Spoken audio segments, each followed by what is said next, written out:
हाय, good evening everyone. मेरा नाम CN Pandey है और मैं मल्टी कमोडिटी एक्सचेंज के बिजनेस डेवलपमेंट डिपार्टमेंट को रिप्रेजेंट करता हूं। और आज का session, thank you master trust for organising this session.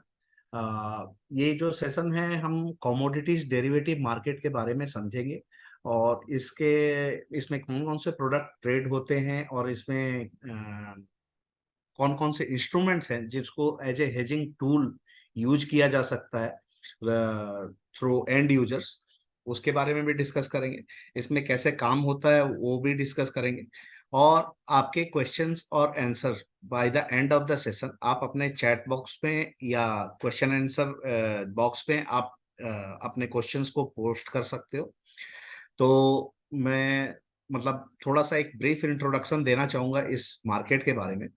ये मार्केट 2003 से शुरू हुआ। 2003 से commodities derivative market in exchange. वैसे तो कमोडिटीज मार्केट बहुत पुराना मार्केट है और काफी पहले से इस मार्केट में काम हो रहा है, लेकिन एक्सचेंज में जो परमिशन मिली ट्रेड करने की 2003 में मिली एमसीएक्स को। और उसके बाद से ये मार्केट कंटिन्यूअसली ग्रो करता जा रहा है। और आपको जैसा पता होगा कि सबसे पहले क्या था कि हमारे जो मार्केट की जो रेगुलेटर थी वो फॉरवर्ड मार्केट कमीशन थी। फॉरवर्ड मार्केट कमीशन का मर्जर हो गया 2015, सितंबर 2015 में सेबी के साथ। तो आज जो अब हमारे मार्केट कमोडिटीज डेरिवेटिव मार्केट की जो रेगुलेटर है वो सेबी है। तो सेबी के अंडर में जितने भी स्टॉक एक्सचेंजेस हैं, एनएससी, बीएसई, एमसीएक्स, एनसीडीएक्स, सारे एक्सचेंजेस सेबी के रेगुलेटरी फ्रेमवर्क के अंडर में आते हैं।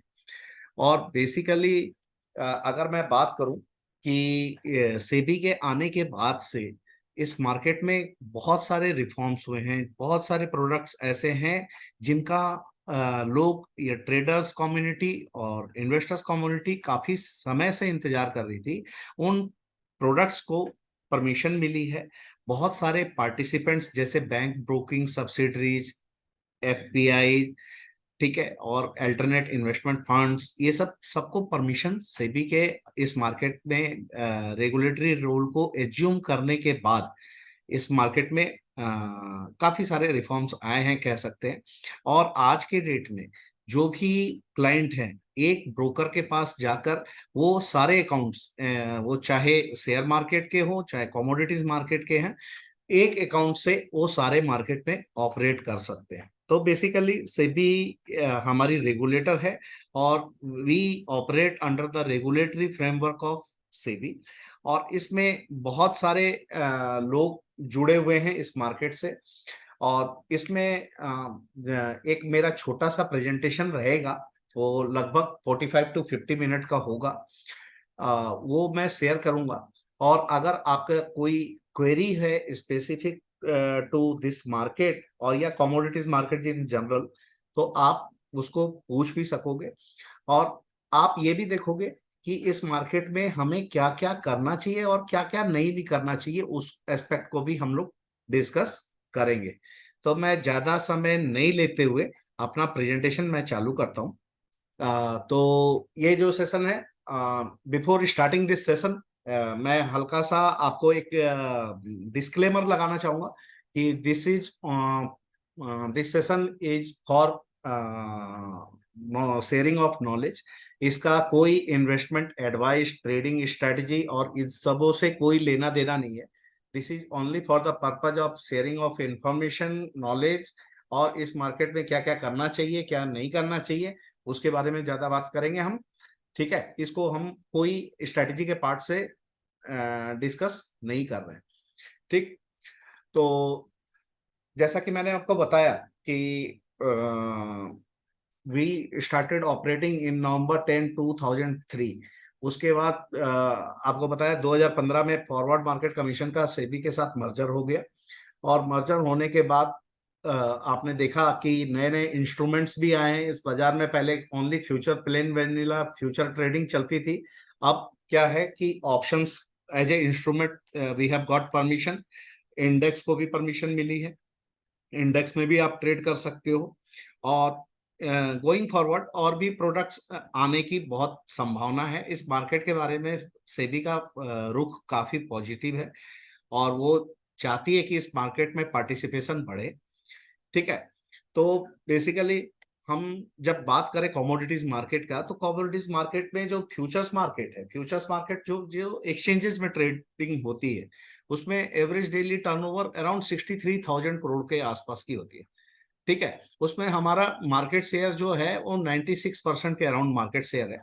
और डिफरेंट मेटल्स, जैसे अगर मैं बात करूं, बेस मेटल्स हैं, एनर्जी सेगमेंट है, बुलियन सेगमेंट है और एग्री सेगमेंट है। तो हमारा एग्री सेगमेंट में थोड़ा मार्केट शेयर कम है, but in other segments we have good, जो मार्केट शेयर मैं बोल सकता हूँ, we have very good market share. और जो ट्रेड भी होते हैं वो हमारे एक्सचेंजेस में ही ज्यादा ट्रेड होते हैं। ये अगर मैं जहां तक बेस मेटल्स, एनर्जी और इसकी बात करूं तो अब बुलियन सेगमेंट की, तो हमारा जो एवरेज डेली टर्नओवर है फ्यूचर्स मार्केट का, वो अराउंड 23,000 करोड़ के आसपास का है सिंगल साइड। अगर मैं डबल साइड बोलूं तो ये हो गया आपका 46 से 50,000 करोड़ का एवरेज डेली टर्नओवर हमारा होता है। ठीक है, और इसमें क्या है कि ऑप्शंस के आने के बाद, ऑप्शन एज एन इंस्ट्रूमेंट, आपको जैसे पता है इक्विटी मार्केट में भी ऑप्शंस में काफी काम होता है, हमारे मार्केट में भी ऑप्शंस में काफी काम होता है। ठीक है, ऑप्शंस के आने के बाद ये जो आप फोर्थ नंबर की ये ग्राफिकल रिप्रेजेंटेशन आप देखोगे, average daily turnover in options, ये किस हिसाब से ग्रो करता जा रहा है। ठीक है, तो हमारे 550 के आसपास मेंबर्स हैं और 50,000 के आसपास हमारे ऑथराइज्ड पर्सन हैं। We have presence across 700 cities. और जो फ्यूचर्स और ऑप्शंस का जो टर्नओवर है, वो एवरेज डेली टर्नओवर वो अराउंड हमारा फ्यूचर्स का है 25 to 26,000 करोड़ का एवरेज डेली टर्नओवर है। और ऑप्शंस का जो टर्नओवर है अराउंड 33,900 करोड़ का है। ठीक है, और ये ऑप्शंस का वॉल्यूम बढ़ता ही जा रहा है, which each passing month month this volume is going on increasing. ठीक है, तो मैं अगर बात करूं कि हमारा जो फ्यूचर्स मार्केट है, फ्यूचर्स मार्केट में किस किस सेगमेंट में कितना कितना ट्रेड होता है, तो ये आप देख सकते हो with the help of this pi pie chart, कि भाई सबसे बड़ा जो सेगमेंट है हमारा क्रूड ऑयल और नेचुरल गैस है। उसके बाद आता है हमारा सिल्वर, फिर गोल्ड, फिर अदर बेस मेटल्स हैं। आपको ये भी हल्का सा बताना चाहूंगा कि 2019 में, 2019 मार्च मंथ में हमारे जो बेस मेटल्स के कॉन्ट्रैक्ट हैं वो धीरे धीरे धीरे धीरे क्या हुए कि उसको डिलीवरी में कन्वर्ट कर दिया गया। तो डिलीवरी में कन्वर्ट कर दिया गया मतलब जो भी कॉन्ट्रैक्ट की एक्सपायरी पे जो सेटलमेंट होता है वो बाय वे ऑफ गिविंग और टेकिंग डिलीवरी होता है। ठीक है, तो इसको आप थोड़ा सा ध्यान से देखना और समझने की कोशिश करना है अपने को। तो आप जब इसको कॉन्ट्रैक्ट की एक्सपायरी को समझ लोगे तो आपको मोटा मोटी एक क्लियर पिक्चर मिल जाएगा कि हमारे जो फ्यूचर्स कॉन्ट्रैक्ट हैं वो किस वे में सेटल होते हैं और कैसे उसमें ट्रेडिंग होती है। Day to day trading futures market में जैसे इक्विटी मार्केट में आप काम करते हो, सेम उसी पैटर्न पे हमारे कमोडिटीज मार्केट में भी काम होता है। बस जो सेटलमेंट का जो मैकेनिज्म है हमारा, क्योंकि ये कमोडिटीज मार्केट है तो डीमेट अकाउंट तो होता ही है जिसको हम लोग कॉमर्स अकाउंट बोलते हैं, लेकिन जो डिलीवरी होती है एक्चुअली मूवमेंट ऑफ गुड्स के हिसाब से होती है। जो डिलीवरी होती है उसमें सामान का आदान प्रदान भी होता है। तो इस ये थोड़ा फर्क है। जैसे आप इक्विटी मार्केट में ट्रेड करते हो तो आपके डीमेट अकाउंट में शेयर्स इलेक्ट्रॉनिक फॉर्म में आते हैं, तो यहाँ तो इलेक्ट्रॉनिक फॉर्म में आपको डेबिट क्रेडिट तो होता ही है, लेकिन साथ के साथ हमारे आपके वेयर हाउस में भी डेबिट क्रेडिट होता है, मतलब आपके अकाउंट से निकल के किसी और के अकाउंट में चले गए तो वो गुड्स वह वेयर हाउस में आपके नाम से एलोकेटेड हो जाता है। तो ये जो है डिलीवरी का मैकेनिज्म भी हम समझने की कोशिश करेंगे। ठीक है, ये हो गया और थोड़ा सा इस मार्केट की टाइमिंग के बारे में अगर हम बात करें तो ये मार्केट जो है basically we operate from 9 AM in the morning till 11:30 in normal period, and in during winter period we operate around 11:55 p.m. till 11:55 p.m. तो ये जो ट्रेडिंग का टाइम है ये काफी बड़ा है। और आप अगर इक्विटी मार्केट में काम करते हो 9 से 3:30, उसके बाद आपके पास एक आधे घंटे का टाइम है, ब्रेक लेके फिर आप चाहो तो इस मार्केट में भी काम कर सकते हो नॉर्मली। मतलब जो हमारे मार्केट में काम करते हैं तो ये जो है बेसिकली प्राइस रिस्क मैनेजमेंट के लिए ये मार्केट है। और अदर प्लेयर्स जो होते हैं, जो ट्रेडर टाइप के लोग होते हैं, वो इसको अपने बेसिकली जो अपना ट्रेडिंग के लिए कि भाई हम वो बेट लेते हैं कि भाई किस तरफ मार्केट जा सकता है, ऊपर या नीचे। तो वो ट्रेडर्स का ही मार्केट होता है। ये इन्वेस्टमेंट के लिए अगर मैं गोल्ड और सिल्वर को छोड़ दूं तो इन्वेस्टमेंट का मार्केट नहीं है। Basically this is a consumption based commodity, basically consumption class item है। ठीक है, तो अगर मैं इन्वेस्टमेंट की बात करूं तो शेयर मार्केट में आप इन्वेस्टमेंट के लिए जाते हो। यहां पर आप अगर आपको एक्चुअली प्राइस रिस्क नहीं है तो आप इसको एज ए ट्रेडिंग मार्केट आप बोल सकते हो कि भाई हम ट्रेडिंग करने के लिए आए। ये इन्वेस्टमेंट के लिए गोल्ड और सिल्वर छोड़ के कोई आइटम, बाकी जो आइटम है बेसिकली वो ट्रेडिंग के लिए हो सकती है एज एन इंडिविजुअल, और as a end user of that product उसके लिए वो हेजिंग का मार्केट हो सकता है। ठीक है, तो जो मार्केट शेयर मैंने आपको बताया, हमारे यहाँ पर सब्सटेंशियल मार्केट शेयर भी है एमसीएक्स में, और लिक्विडिटी और डेप्थ अच्छी खासी है। जो भी मैं सेगमेंट की बात करूं, चाहे वो बुलियन हो जाए, चाहे बेस मेटल्स हो जाए, चाहे वो एनर्जी सेगमेंट हो, हमारे पास बड़े लिमिटेड प्रोडक्ट भी हैं। अगर मैं बोलूँ तो अपने पास 10-12 आइटम हैं जिसमें ट्रेडिंग होती है, तो आपको समझने में भी काफी आसानी होगी और आपको ट्रेड करने में भी काफी आसानी होगी। 10-12 आइटम के आप मैकेनिज्म ऑफ सेटलमेंट और मैकेनिज्म ऑफ ट्रेडिंग अगर आप समझ लो तो छोटा ही मार्केट है। डिमांड सप्लाई का पूरा प्ले होता है, प्योर प्ले होता है इसमें। और जो भी ट्रेडिंग होती है, जो भी ट्रेडिंग होती है इसमें वो basically on the basis of fundamentals और डिमांड सप्लाई के बेसिस पे ही होती है। और इसमें डिमांड सप्लाई का जो पैटर्न है वो काफी अच्छे से काम करता है कम विस इक्विटी मार्केट। अगर मैं बात करूं, हमारे पास जो डिफरेंट डिफरेंट सेगमेंट है उसमें जैसे अगर मैं बात करूं बुलियन की, तो उसमें गोल्ड है और बुलियन सेगमेंट में, और सिल्वर है। तो गोल्ड के हमारे पास 4 वेरिएंट है। गोल्ड 1 kg, गोल्ड मिनी 100 ग्राम, गोल्ड गिनी 8 ग्राम, और गोल्ड पेटल 1 ग्राम। मतलब इवन मतलब 1 ग्राम तक के भी कॉन्ट्रैक्ट अवेलेबल हैं। जो भी चाहे to start with, to gauge the market, how it behaves, how your analysis works, you can start with mini lots also, या आप गोल्ड पेटल में, you can start with gold petal contract, participating in gold petal contract also.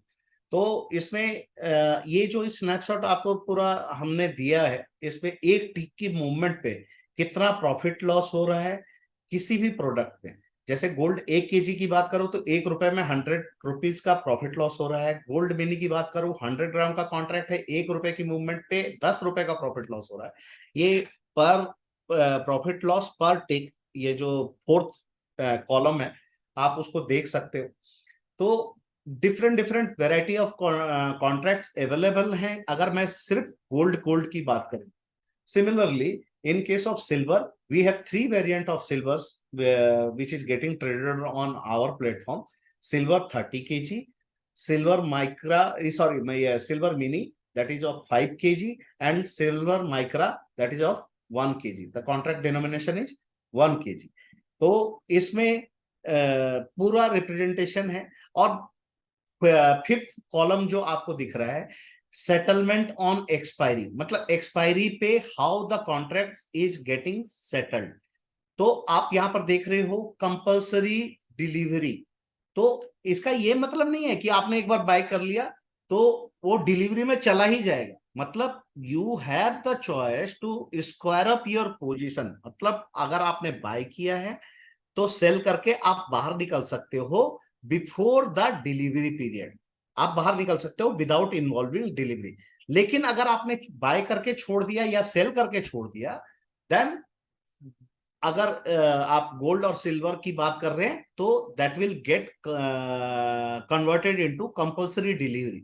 अगर आप buyer हो तो आपको delivery लेनी पड़ेगी, and if you are a seller then you will have to give delivery. तो हमारे जो गोल्ड के 4 वेरिएंट हो गए, सिल्वर के 3 वेरिएंट हो गए, जो जिसके कि फ्यूचर कॉन्ट्रैक्ट ट्रेड होते हैं। गोल्ड में गोल्ड 1 kg का ऑप्शन भी है, और गोल्ड मिनी जो कि 100 ग्राम का कॉन्ट्रैक्ट है, वो अंडरलाइन 100 ग्राम मिनी का भी ऑप्शन हमारे यहाँ पर ट्रेड होता है। गोल्ड 1 kg का अंडरलाइन का भी ऑप्शन ट्रेड होता है, और गोल्ड मिनी 100 ग्राम का भी ऑप्शन ट्रेड होता है। इस similarly in case of silver, silver 30 kg का भी ऑप्शन ट्रेड होता है, और सिल्वर मिनी जो कि 5 kg का कॉन्ट्रैक्ट है उसका भी ऑप्शन ट्रेड होता है। इसके अलावा हमारे पास बुलियन इंडेक्स भी है। बुलियन इंडेक्स की मैं बात करूं तो 50 का लॉट साइज है हमारे इंडेक्स का। इसका जो बेस प्राइस हमने लिया हुआ है 2015 का है, ठीक है। और उसके बेसिस पे हमारा इंडेक्स बना है। तो ये बेसिकली रिटर्न बेस्ड इंडेक्स है, एंड इंडेक्स ऑन फ्यूचर है। जैसे ऑप्शंस भी है, ऑप्शन का जो अंडरलाइंग है वो फ्यूचर कॉन्ट्रैक्ट है। सिमिलरली जो हमारा जो इंडेक्स बना हुआ है उसका अंडरलाइंग जो है individual index based on future prices बना हुआ है, ठीक है। तो इंडेक्स के बारे में भी बाद में बात करेंगे, अभी पहले फ्यूचर्स की बात कर लेते हैं। इसके अलावा हमारे पास क्या है, एनर्जी सेगमेंट में क्रूड ऑयल है। क्रूड ऑयल का मिनी लॉट भी है हमारे यहाँ पर, जो कि 10 बैरल का है। क्रूड ऑयल 100 बैरल का कॉन्ट्रैक्ट है, ₹1 की मूवमेंट पे ₹100 का प्रॉफिट लॉस होता है। सिमिलरली हमारे पास क्रूड ऑयल का मिनी वेरिएंट भी है, जिसको हम लोग बोलते हैं क्रूड मिनी। वो 10 बैरल का कॉन्ट्रैक्ट है, ₹1 की मूवमेंट पे ₹10 का प्रॉफिट लॉस होता है। नेचुरल गैस जो है 1250 ब्रिटिश थर्मल यूनिट का कॉन्ट्रैक्ट है, और जो इसका छोटा लॉट है वो 250 ब्रिटिश थर्मल यूनिट का कॉन्ट्रैक्ट है, ठीक है। तो 250 की बात करूं, मतलब अगर एक टिक की मूवमेंट की बात करूं बड़े लॉट में, क्रूड में ₹1 में ₹100 की प्रॉफिट लॉस होती है। नेचुरल गैस में 10 पैसे का टिक साइज है, एक टिक की मूवमेंट पे ₹125 का प्रॉफिट लॉस होता है। क्रूड ऑयल का भी ऑप्शन कॉन्ट्रैक्ट अवेलेबल है, और नेचुरल गैस का भी ऑप्शन कॉन्ट्रैक्ट अवेलेबल है। क्रूड ऑयल का जो ऑप्शन कॉन्ट्रैक्ट है उसमें बहुत अच्छा काम होता है, और नेचुरल गैस का भी जो ऑप्शन कॉन्ट्रैक्ट है वो उसमें काफी अच्छा काम होता है, और पार्टिसिपेशन बहुत अच्छे खासे लेवल पे है। माने यहां तक कि रिटेल पार्टिसिपेंट्स भी काफी इसको यूटिलाइज करते हैं। अब इसके बाद मैं बात करूं कि बेस मेटल्स में, तो बेस मेटल्स में there are 5 contracts of base metal: aluminium, copper, lead, nickel and zinc. तो एल्यूमिनियम, लेड और जिंक, इनके जो कॉन्ट्रैक्ट हैं इनके मिनी कॉन्ट्रैक्ट भी अवेलेबल है। तो एल्यूमिनियम, लेड और जिंक, इसका जो मिनी कॉन्ट्रैक्ट है 1-1 मैट्रिक टन का भी है। 1 मैट्रिक टन मतलब 1 टन बोले तो 1000 kg। और एल्यूमिनियम, लेड और जिंक का बड़ा कॉन्ट्रैक्ट आपको सामने सामने दिख रहा है, कॉन्ट्रैक्ट साइज है 5 मैट्रिक टन का, एल्यूमिनियम, लेड और जिंक का। कॉपर का मिनी लॉट नहीं है, और निकल का मिनी लॉट नहीं है। कॉपर का एक लॉट जो है 2500 kg का है, ठीक है।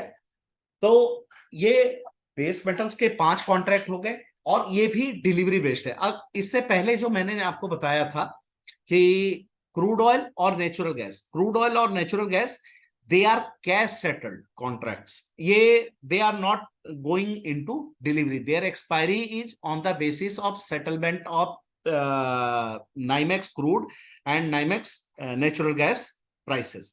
तो उसके बेसिस पे ही इसकी सेटलमेंट होती है by way of cash settlement, ठीक है। जो डिफरेंस का लेन देन होता है वो हो जाता है। तो इसमें क्रूड ऑयल और नेचुरल गैस छोड़ के बाकी जितने भी कॉन्ट्रैक्ट हैं उनकी जो सेटलमेंट है, अगर हमने पोजीशन ली बाय या सेल की और उसको एक्सपायरी तक छोड़ दिया, तो क्या होगा, वो कंपलसरी डिलीवरी में होगा। तो क्रूड ऑयल और नेचुरल गैस को छोड़ के बाकी कॉन्ट्रैक्ट जो है वो सारी डिलीवरी बेस्ड कॉन्ट्रैक्ट्स हैं।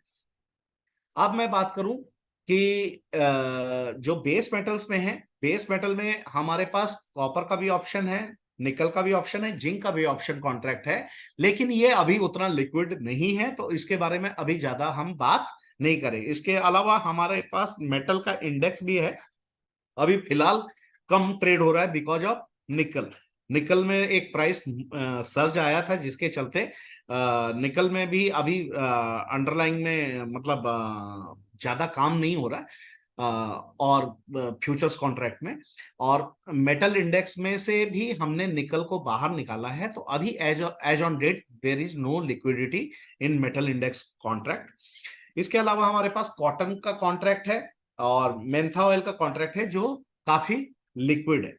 ठीक है, तो ये कॉन्ट्रैक्ट हो गए हमारे फ्यूचर्स के, जिसमें कि आपको दिख रहा है कि किस हिसाब से कॉन्ट्रैक्ट जो है वो सेटल होते हैं। तो अगर मैं बात करूं कि एमसीएक्स पे डिलीवरी कितनी हुई है, अगर मैं गोल्ड और सिल्वर की बात करूं तो गोल्ड में लगभग, एक मिनट,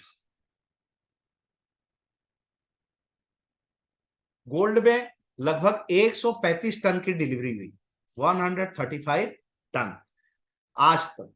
मतलब 2004 से डिलीवरी बेस्ड गोल्ड हमने चालू किया और आज तक जो एमसीएक्स में गोल्ड की डिलीवरी हुई है 135 टन। और अगर मैं सिल्वर की बात करूं तो जो आज तक जो डिलीवरी हुई है वो है 4584 टन। मतलब अगर मैं बात करूं कि दोनों कॉन्ट्रैक्ट में अच्छी खासी डिलीवरी भी हुई है, तो मतलब इससे ये अंदाजा आपको जरूर मिल जाएगा कि प्योर ये सट्टे का बाजार नहीं है। मतलब actually on the date of expiry future price और स्पॉट प्राइस दोनों मैच होते हैं और डिलीवरी का लेन देन होता है, and people are utilising this platform. हमारा तनिष्क भी मेंबर है, हमारा रिद्धि सिद्धि बुलियन भी मेंबर है। अगर किसी भी मार्केट में आप जाके देखो तो एमसीएक्स को बेंचमार्क कॉन्ट्रैक्ट बोलते हैं, और जो रेट्स आपको दिखते हैं एमसीएक्स प्लस माइनस ही जो फिगर आपको आती है वो दिखती है एमसीएक्स प्लस या एमसीएक्स माइनस, जिसकी भी आप मार्केट में आप जाके देख लो। जैसे अगर दिल्ली की बात करूं, दिल्ली का कूचा महाजनी है, तो आपको वहां पर आपको जाके देखोगे तो एमसीएक्स को ही बेंचमार्क मान के वो अपना स्पॉट का रेट देते हैं। ठीक है, सिमिलरली सिल्वर को भी वो बेंचमार्क मान के वो अपने स्पॉट का रेट या जो डीलिंग रेट है वो डिसाइड करते हैं। तो जो डिलीवरी है ये फ्यूचर्स कॉन्ट्रैक्ट का मेन एम नहीं होता है, मेन एम होता है प्राइस रिस्क को मैनेज करना। अगर मैं आज बात करूं कि आज से 3 महीने बाद या आज से 6 महीने बाद मेरे को किसी रॉ मटेरियल की रिक्वायरमेंट है, मेरे को एल्यूमिनियम की रिक्वायरमेंट है या गोल्ड की रिक्वायरमेंट है, तो मैं क्या कर सकता हूं, instead of buying today only in the spot market, my requirement of say 6 month forward, मैं क्या कर सकता हूं एमसीएक्स में 6 मंथ आगे का कॉन्ट्रैक्ट बाय कर सकता हूं, और उसको जब हमारे को एक्चुअल रिक्वायरमेंट होगी उस फिजिकल गुड की, ठीक है, वो फिजिकल गोल्ड की, तो वो क्या होगा कि उस टाइम पे हम एमसीएक्स में अपने पोजीशन को स्क्वायर अप कर देंगे और उस फिजिकल मार्केट से बाय कर लेंगे। तो इस केस में क्या होगा, या तो एमसीएक्स में हमने बाय कर लिया 6 मंथ फॉरवर्ड का कॉन्ट्रैक्ट आज के डेट में, तो प्राइस तो मेरा लॉक हो गया, ले से सपोज 61,000 में मेरा पर 10 ग्राम हमने 1 kg का कॉन्ट्रैक्ट बुक कर दिया, तो 61 लाख की वैल्यू का गोल्ड हो गया, उसका हमने 10% मार्जिन दिया और डेली मार्क टू मार्केट मेरे से डेबिट या क्रेडिट हो रहा है। आज से 6 मंथ बाद दो सिनेरियो हो सकते हैं। पहला सिनेरियो क्या हो सकता है कि the prices might go up और द प्राइसेस में गो डाउन।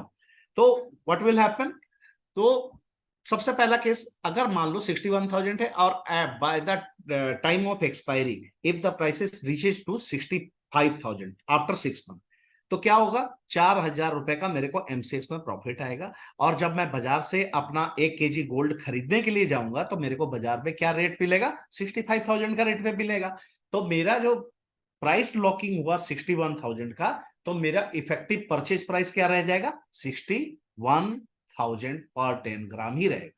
तो इससे एक अंदाजा क्या मिल जाता है, मैंने अंदाजा मैं बोल रहा हूं, इससे यूज क्या है कि मैं प्राइस को लॉक कर सकता हूं और बाजार में जो होने वाले फ्लक्चुएशन से अपने आप को बचा सकता हूं। सिमिलरली इन केस ऑफ, अगर मैं बात करूं ब्रेड की, ब्रेड आप लोग नॉर्मली खाते होगे, ठीक है। मतलब how often you have seen the prices of bread going up and down every day.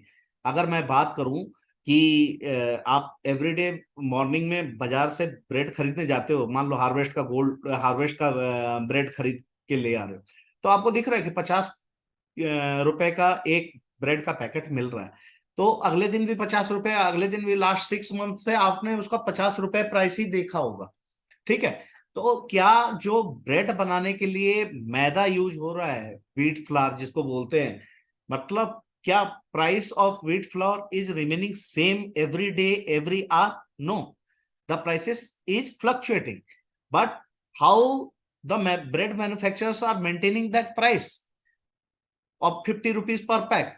वो क्या करते हैं, फॉरवर्ड कॉन्ट्रैक्ट में एंट्री कर लेते हैं अपने सप्लायर्स के साथ और प्राइस को लॉक कर देते कि भाई this is the annual requirement of wheat flour of ours and every month we will need this much quantity of wheat, ठीक है। और वो सप्लायर्स के साथ पहले से ही रेट फिक्स करके रख लेते हैं और उसके बेसिस पे वो अपनी मैन्युफैक्चरिंग का प्राइस भी, जो ओवरहेड कॉस्ट है उसको ऐड कर लेते हैं। उसके आधार पे उनको पता चल जाता है कि हम साल में कितना ब्रेड बेचते हैं और हमारी जो लागत है या प्रोडक्शन कॉस्ट है वो क्या है, और उसके बेसिस पे वो प्राइस तय कर लेते हैं कि ये सेलिंग प्राइस होगा। और उसके बेसिस पे आपको ब्रेड के प्राइस लगातार एक रेट पे मिलते रहते, ठीक है। तो ये क्या, कौन सी मार्केट का यूज कर रहे हैं, या तो वो फॉरवर्ड मार्केट का यूज कर रहे हैं या तो फ्यूचर्स मार्केट का यूज कर रहे हैं, ठीक है। हमारे मार्केट में ट्रेड नहीं हो रहा है तो वो अपने सप्लायर्स के साथ फॉरवर्ड कॉन्ट्रैक्ट में एंट्री कर लेते होंगे बिटवीन पार्टी टू पार्टी, कि भाई जो उनको सप्लाई देगा। तो इसका जो मतलब होता है कि जो प्राइस रिस्क है उसको मैनेज करने के लिए हमारे मार्केट का इस्तेमाल होता है, ठीक है। अब मैं बात करूं कि ये हो गया गोल्ड का। दूसरा मैं बात करूं बेस मेटल्स का, तो बेस मेटल्स का अभी अपडेटेड स्लाइड नहीं है। अब अभी तक ओवर 3 लाख टन की डिलीवरी हो चुकी है सिंस 2019 मार्च, ठीक है। एवरी मंथ आप हमारे यहाँ पर हमारी वेबसाइट पे www.mcxindia.com पे जाके आप स्टॉक पोजीशन भी देख सकते हो। एवरी डे बेसिस पे हमारे यहाँ पर डिफरेंट डिफरेंट वेयर हाउसेस में कितने माल पड़े हुए हैं, कौन कौन से बेस मेटल्स के, सारी चीजें अपडेट होती रहती है। उस पे स्टॉक पोजीशन में आप जाके देख सकते हो कितना एल्युमिनियम पड़ा हुआ है, लेड पड़ा हुआ है, जिंक पड़ा हुआ है, कॉपर पड़ा हुआ है, निकल पड़ा हुआ है। डिफरेंट डिफरेंट पार्टीज हैं जो कि अपने माल को रखे हुए हैं हमारे यहाँ पर, ठीक है। वो क्या होता है कि अगर उनको अच्छा लगा कि एमसीएक्स का मार्केट मतलब ऊपर है, तो वो क्या करते हैं, हमारे platform, they use our platform to give delivery. Similarly when they find the rates attractive, they purchase from MCX. और MCX as a platform service provider, मतलब अगर मैं बोलूं एक्सचेंज है, वी आर एक्सचेंज, तो हमारे यहाँ पर जो सेलर होता है वो डिलीवरी देता है और जो बायर होता है वो डिलीवरी लेता है। ये इसमें एमसीएक्स क्या है, MCX as a platform provider जो कि इस ट्रांजेक्शन की कंप्लीशन की गारंटी देता है, ठीक है।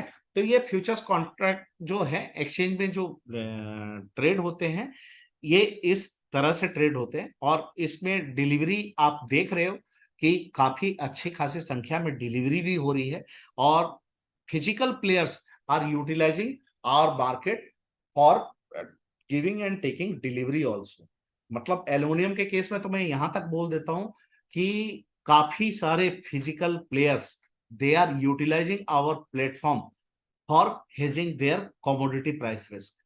ठीक है, कि भाई गवर्नमेंट के टेंडर में हमने पार्टिसिपेट किया हुआ है, आज से 6 महीने बाद 8 महीने बाद का कॉन्ट्रैक्ट है, तो मई हम इसको हेज करने के लिए कि भाई अगर मान लो मेरे को वायर बनाना है और मेरे को सपोज 50 टन या 100 टन एल्युमिनियम की रिक्वायरमेंट है, तो from where I will get the delivery and from where I will ensure कि my price risk is managed. तो they can utilise and they are utilising our platform for hedging their price risk. इसके अलावा मैं अगर बात करूं तो delivery centres, जब डिलीवरी होगी तो कोई डिलीवरी सेंटर्स में ही होगी। तो मैं गोल्ड और सिल्वर की बात करूं तो हमारा जो मेन बेसिस डिलीवरी सेंटर है दैट इज अहमदाबाद, और उसके अलावा जो हमारा जो एडिशनल डिलीवरी सेंटर है वो दिल्ली, मुंबई, बेंगलुरु, चेन्नई, कोचिन और हैदराबाद है। सिमिलरली मिनी के भी केस में और गोल्ड गिनी, गोल्ड पेटल के भी केस में हमने डिलीवरी सेंटर यहाँ पर मेंशन कर रखे। ठीक है, अब इसके जो फोर्थ कॉलम में आप देख रहे हो स्टोरेज चार्जेज है।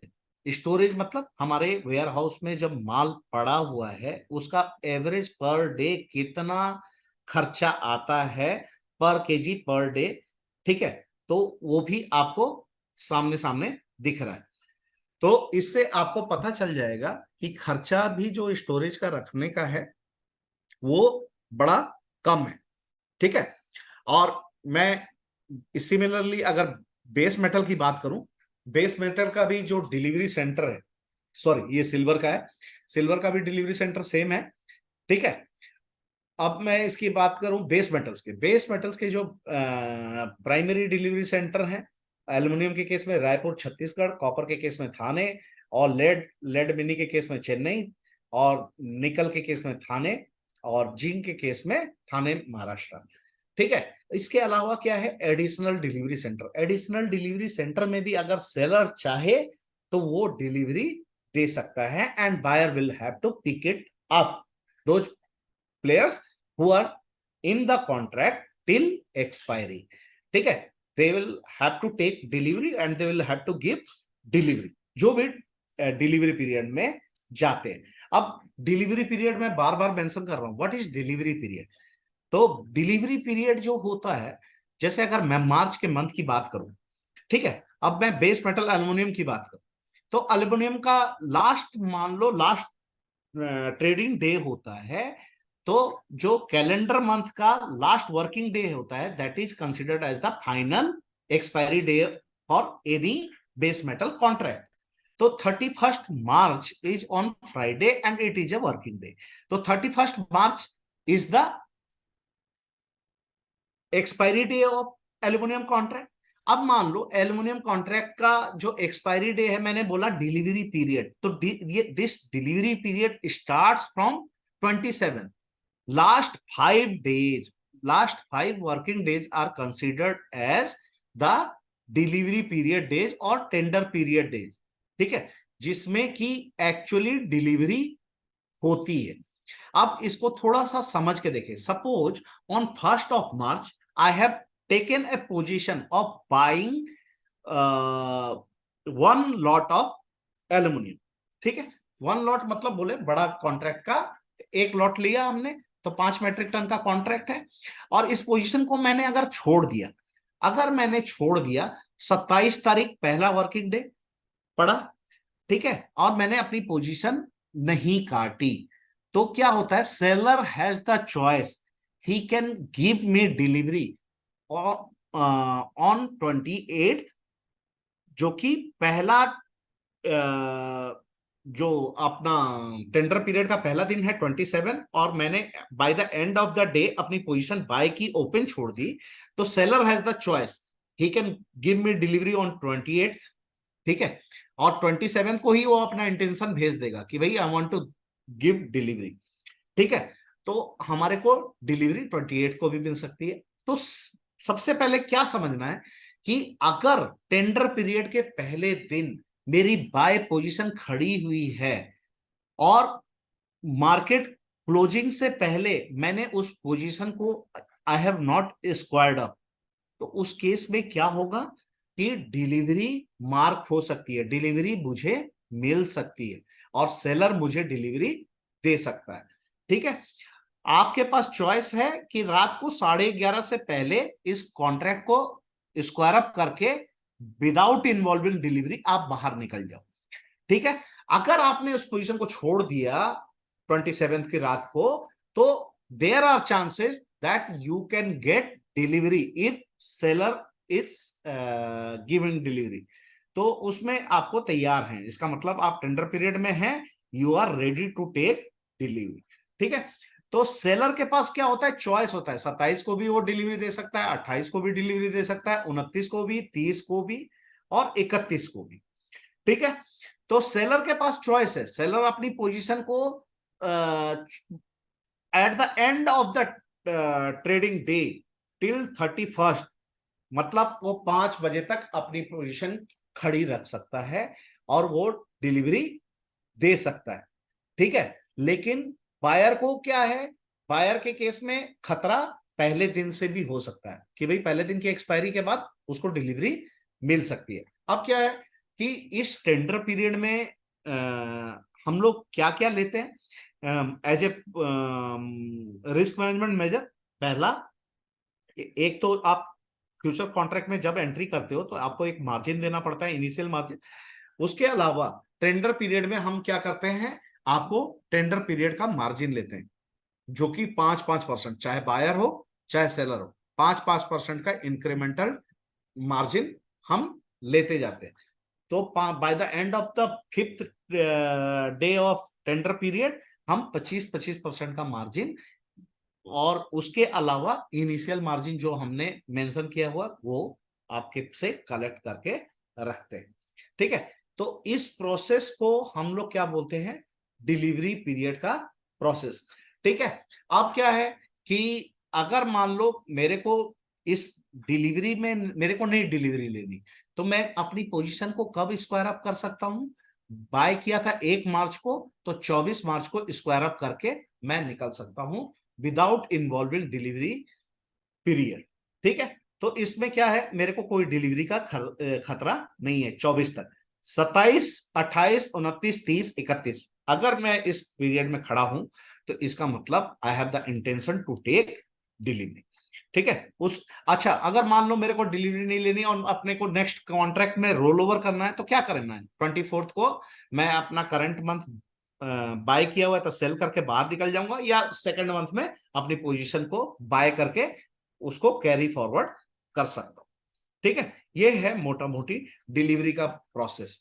इसमें कोई क्वेश्चन, कुछ क्वेश्चंस आए हुए हैं, chat disabled, yes yes yes, कोई क्वेश्चन नहीं आया अभी तक। ठीक है, कोई क्वेश्चन है तो आप क्वेश्चन को अपना टाइप कर दे क्वेश्चन आंसर बॉक्स में, मैं उसको भी लेता रहूंगा। ठीक है, आगे चलते हैं। ये मोटा मोटी डिलीवरी का प्रोसेस है। इसके अलावा अगर मैं बात करूं कि करेंसी भी, currency plays major role in deciding the prices of commodities, जो भी अगर मैं बात करूं गोल्ड या सिल्वर की बात करूं, तो आप यहां पर देख सकते हो कि जैसे कि अगर मैं गोल्ड की बात करूं, India annually imports around 800 to 1200 tons of gold every year. अगर मैं बात करूं तो मैंने 800 से 1000 टन की, अगर मैं एवरेज फिगर पकड़ूं, 1000 टन की डिलीवरी मैंने आ रही है, इंपोर्ट आ रहा है हमारे कंट्री में, क्योंकि हमारे पास गोल्ड अगर मैं बात करूं कि गोल्ड की जो डोमेस्टिक जो माइनिंग है वो बिल्कुल नेग्लिजिबल, कोई हमारे पास डोमेस्टिक गोल्ड माइन से निकलता बहुत कम है, बहुत कम गोल्ड। तो जो भी हम गोल्ड की रिक्वायरमेंट है उसको फुलफिल कैसे करते हैं, bye way of importing it. तो इंपोर्ट कर दिया, तो इंपोर्ट कर रहे हैं तो जो हमें पे करना पड़ रहा है, what we are paying in dollar. ठीक है, तो इंटरनेशनली जो रेट है गोल्ड के, वो कॉमेक्स में जो रेट चल रहे होते हैं उससे काफी इन्फ्लुएंस रहते हैं। और अगर मैं बात करूं तो कोरिलेशन जो है हमारे गोल्ड और इंटरनेशनल गोल्ड के बीच में, वो अराउंड 99% के आसपास का रहता है, मतलब 99 पॉइंट सम परसेंटेज। तो अगर मैं बात करूं कि कोरिलेशन की बात करूं तो इंटरनेशनल गोल्ड जब अप जाता है तो हमारा मार्केट भी गोल्ड का अप जाएगा। सिमिलरली इंटरनेशनल गोल्ड अगर डाउन जाता है तो हमारा मार्केट भी डाउन जाएगा। यहाँ पर इस स्लाइड के माध्यम से मैं ये बताना चाह रहा हूँ कि मान लो इंटरनेशनल गोल्ड जो है उसकी प्राइस है 1933 डॉलर 18 सेंट्स। ठीक है, उसको हमने कन्वर्ट किया अपने रुपीज टर्म्स में, अपने रुपीज टर्म्स में। मोहित जी थोड़ी देर में कॉल करता हूँ, एक वेबिनार में। ठीक है, तो हमने अपने रुपीज टर्म्स में कैलकुलेट किया तो भाव आया 58,089। ठीक है, अगर मैं बोलूं इंटरनेशनल गोल्ड में $1 की मूवमेंट आ गई, $1 1933 का 1934.18 हो गया, और हमारी करेंसी जो है 81.68 की 81.68 रही। ठीक है, मैंने यूएसडी आया ना, तो क्या हमें फर्क मिलता है कि भाई $1 की मूवमेंट बाहर आई गोल्ड में, तो भाव क्या हो गया 58,115, माने 58,089 से 58,115, कितना का डिफरेंस आ गया, ₹26 पर डॉलर का डिफरेंस आ गया। ठीक है, यहां पर क्या हमने देखा कि our USD INR is remaining same and there is a movement of $1 in international prices of gold. What is the net impact in terms of rupees value of gold in India? It is 26 rupees. ठीक है, similarly अगर मैं बात करूं, इस slide को आप गौर से देखो, इंटरनेशनल गोल्ड जो है 1933.18 सेंट्स है, और price 1933.18 cents right hand side में भी है। ठीक है, दोनों में कोई फर्क नहीं है। There is change in USD INR conversion rate. मान लो 81.68 ये was the initial currency price, and our rupee has been depreciated to 82.68। तो क्या हुआ कि with the fall in the value of rupee for rupees 1, ठीक है, क्या इंपैक्ट आएगा against $1? There is a net change of 58,089, यहां पर क्या है 58,709। तो there is a net change of ₹620 पर 10 ग्राम, ₹620 पर 10 ग्राम। अगर मैं बात करूं 1 kg में कितना इंपैक्ट आ गया, 62,000 रुपीज का इंपैक्ट आया, 62,000 रुपीज का इफेक्ट 1 kg। यहाँ पर क्या है, ₹1 से हमारा रुपया फॉल किया अगेंस्ट US डॉलर। ठीक है, our currency is getting depreciated by ₹1 against US dollar, और नेट इम्पैक्ट क्या हुआ 62,000 का। And there is no movement in के क्या बोलते हैं international gold prices 1933 to 1933.18, prices remaining same in international market, but our currency has depreciated. We are getting the net impact of in gold value in rupee terms of around 620 per 10 gram, and the for 1 kg the prices, the difference is of 62,000 rupees। ये आप देख सकते हो, इससे क्या पता चलता है, what we are getting, if the value of rupee is depreciating then the price of gold goes up। Similarly अगर हमारा रुपया एप्रिशिएट करता है अगेंस्ट US डॉलर, तो गोल्ड की वैल्यू फॉल करती है। ये आप थोड़ा सा ध्यान रखना है जब भी गोल्ड या सिल्वर में ट्रेड करें। सिल्वर का भी ऐसे ही है, सिंपल। ठीक है, तो इससे आपको पता चलेगा कि क्या इंपैक्ट होता है करेंसी का भी। ठीक है, और इसके अलावा अगर मैं बात करूं, बहुत सारे फैक्टर्स हैं जो कमोडिटीज के प्राइसेस को फ्लक्चुएट करते हैं। जैसे अगर मैं बात करूं क्रूड ऑयल और नेचुरल गैस की, तो उसमें क्रूड ऑयल और नेचुरल गैस में जियोपॉलिटिकल फैक्टर्स काफी इंपॉर्टेंट रोल प्ले करते हैं, जैसे यूक्रेन वार हो रहा है। सिमिलरली अगर मैं बात करूं कि इकोनॉमिक इवेंट्स बहुत सारे होते हैं, ठीक है। अगर मैं रिसेशन की बात कर रहा हूं तो रिसेशन के समय पे क्या होता है, बेस मेटल्स के प्राइसेस सबड्यूड से रहते हैं, ठीक है। तो बहुत सारे फैक्टर्स हैं जो कमोडिटीज के प्राइसेस को इम्पैक्ट करते हैं, ठीक है। तो उन फैक्टर्स को हमारे को ध्यान में रखना है। और बहुत सारे डाटा भी आते हैं, मतलब जैसे जीडीपी का डाटा आ रहा है, ठीक है, नॉन फार्म पेरोल का, एम्प्लॉयमेंट का डाटा आ रहा है, और उसके अलावा आपका इंटरनेशनली कोई जियोपॉलिटिकल सिनारियो बन रहा है, या क्रूड ऑयल का या नेचुरल गैस की बात कर रहा हूं, तो इसका एवरी वीक वेडनेसडे को हमारा क्रूड ऑयल का इन्वेंट्री का रिपोर्ट आता है, और एवरी थर्सडे हमारा नेचुरल गैस का इन्वेंट्री का डाटा रिलीज होता है। उससे क्या होता है कि आपको पता चलता है कि इन्वेंट्री घट के आ रही है या बढ़ के आ रही है।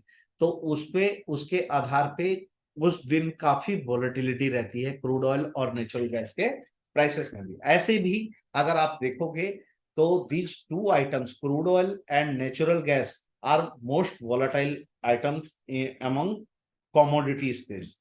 अगर मैं बात करूं तो काफी वोलेटाइल होते हैं ये दोनों कमोडिटीज। अब मैं बात करता हूं ऑप्शंस की। तो हमारा options just like equity market, हमारा ऑप्शंस भी वैसे ही है जैसा इक्विटी मार्केट में काम होता है।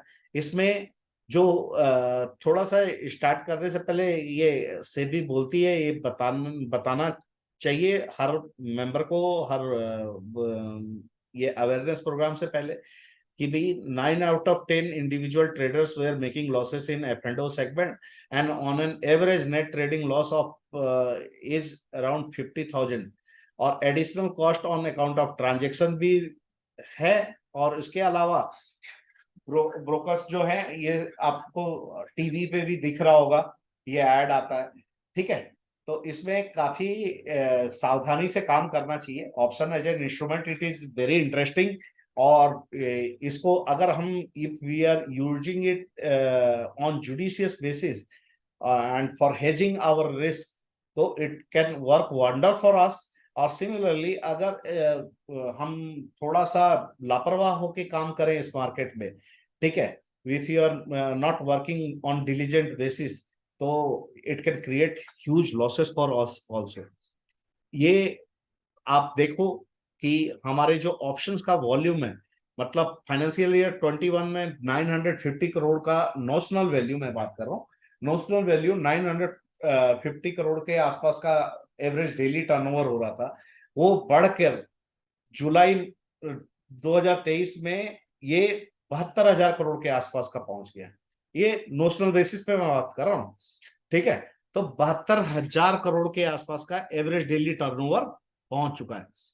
इसके अलावा मैं बात करूं एवरेज डेली प्रीमियम का टर्नओवर, तो एवरेज डेली प्रीमियम का जो टर्नओवर है वो 1350 करोड़ के आसपास का। ये सिंगल साइड में बता रहा हूं, सिंगल साइड मतलब डबल कर दे तो लगभग 2600-2700 करोड़ के आसपास का प्रीमियम, मतलब the average daily premium turnover is taking place on our segment, ठीक है। ये मोटा मोटी हमारा ऑप्शंस का जो ग्राफ है, आप देख सकते हो कैसे ग्रोथ हुआ है, ठीक है। यहाँ पर आप देखो, on August 16 2023 we clock the highest turnover of 1,81,120 including options. और इसमें ऑप्शन का शेयर भी काफी अच्छा खासा था, 1,64,961 करोड़, ठीक है। ये है ऑप्शंस का काम। और इसमें सबसे सिग्निफिकेंट काम जो है, आप गौर किए होंगे आपने, इसमें क्रूड ऑयल में होता है, फिर नेचुरल गैस में, और उसके बाद होता है सिल्वर और गोल्ड में। मतलब ये जो चार कॉमोडिटीज है जिसमें substantial chunk of option volume is there, ठीक है। आप इसमें पार्टिसिपेट भी कर सकते हो, you can utilise this as a hedging tool also. और इसको काफी ट्रेडर्स जो हैं अपने ये के लिए भी यूज करते हैं, क्या बोल सकते हैं कि प्रीमियम को, सॉरी, मार्जिन को कम करने के लिए, ठीक है। इसमें जैसे कि अगर ऑप्शन की बेसिक में बात करूं तो ऑप्शन क्या होता है कि कॉल ऑप्शन, पुट ऑप्शन, और इसको जो सेलर होते हैं उसको राइटर बोलते हैं। ठीक है। तो a contract that gives the buyer the right but not the obligation to buy or sell an underlying asset at a specific price on or before a certain date. तो मतलब ये हमारे को क्या होता है, प्रीमियम देके हम राइट टू बाय और राइट टू सेल का अधिकार खरीदते हैं। ठीक है। अगर पुट की बात करूं तो राइट टू सेल, और कॉल की बात करूं तो राइट टू बाय का अधिकार हम वी आर बाइंग। ठीक है।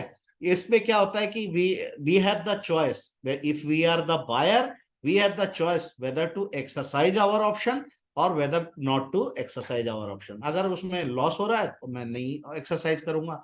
मेरा मैक्सिमम लॉस क्या है, to the extent of premium paid. Similarly अगर मैं सेलर की बात करूं, सेलर के पर्सपेक्टिव से, तो the maximum gain that he is deriving is by way of the premium that he receives from the seller, that is the maximum gain. इसके अलावा जो सेलर है, सेलर को रिस्क जो है वो अनलिमिटेड है। ठीक है। और उसको जो मैक्सिमम प्रॉफिट है उसका to the extent of premium that he has received by way of selling the option contract है। हमारा जो ऑप्शन है इसका सेटलमेंट का मैकेनिज्म, जैसे आपने हमारे फ्यूचर्स मार्केट में सेटलमेंट का मैकेनिज्म देखा, सिमिलरली हमारे ऑप्शन मार्केट का सेटलमेंट का मैकेनिज्म आप देख सकते हो कि अगर ऑन एक्सपायरी की बात कर रहा हूं, एक्सपायरी डे पे। ठीक है। बाकी तो जैसे इक्विटी मार्केट में काम कर रहे हो आप, सेम उसी पैटर्न पे आप काम कर सकते हो। लेकिन एक्सपायरी डे पे क्या होता है, एक्सपायरी डे पे हमारा जो ऑप्शन कॉन्ट्रैक्ट है वो फ्यूचर्स में डिवॉल्व हो जाता है। डिवॉल्व बोले तो अगर मैं सिंपल सी बात करूं तो अपना शेप फ्यूचर्स में कन्वर्ट कर देता है। ठीक है। अगर मैं कॉल की बात करूं तो अगर हमने कॉल बाय किया हुआ है तो बाय फ्यूचर में कन्वर्ट हो जाएगा एक्सपायरी पे। अगर पुट बाय किया हुआ है तो सेल फ्यूचर में कन्वर्ट हो जाएगा।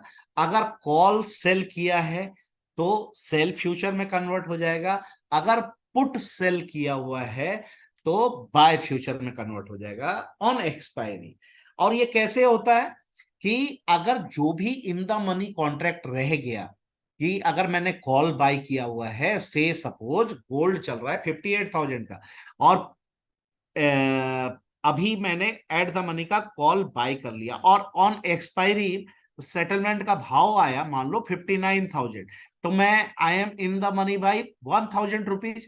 अगर इस पोजीशन को मैंने नॉर्मली छोड़ दिया तो क्या होगा, मेरा एक्सपायरी के बाद अगले दिन मेरी पोजीशन बाय फ्यूचर की खड़ी होगी और 1,000 रुपए का क्रेडिट मेरे को मिल जाएगा।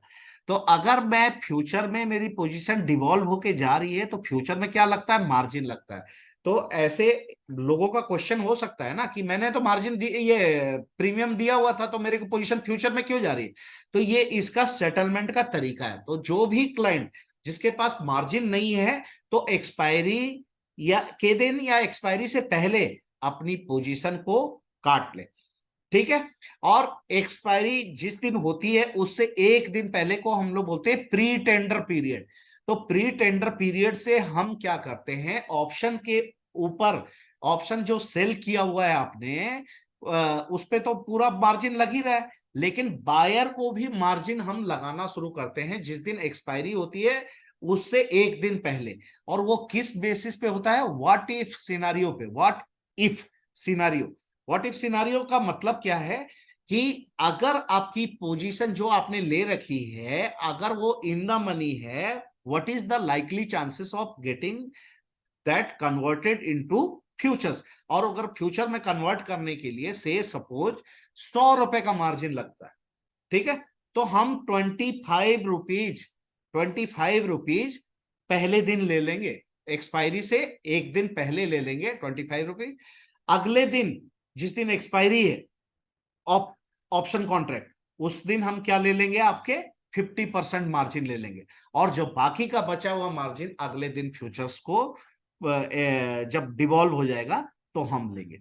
तो जिसकी भी पोजीशन आपकी कॉल या पुट बाय की है वो अगर अपनी पोजीशन को फ्यूचर में नहीं ले जाना चाहता, अगर वो इन द मनी है तो उसको क्या है, अपनी पोजीशन को स्क्वायर अप करके बाहर निकल जाना है।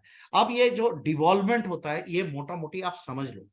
तो जैसे मैंने आपको बताया, मान लो कि लास्ट के 5 दिन क्या होते हैं, टेंडर पीरियड होते हैं। तो अगर गोल्ड की बात करूं, गोल्ड और सिल्वर के ऑप्शन की, तो मान लो 31 तारीख है, मैं सिर्फ आपको एग्जांपल बता रहा हूं, मतलब एक्सपायरी जो होती है नॉर्मली 5 अक्टूबर, 4 अक्टूबर या 4 नवंबर इस टाइप के डेट को होती है।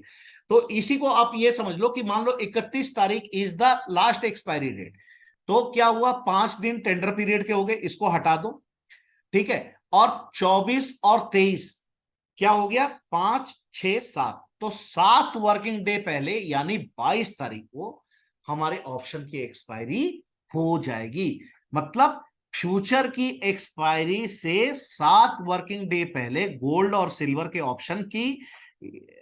ऑप्शन की एक्सपायरी हो जाती है, ठीक है।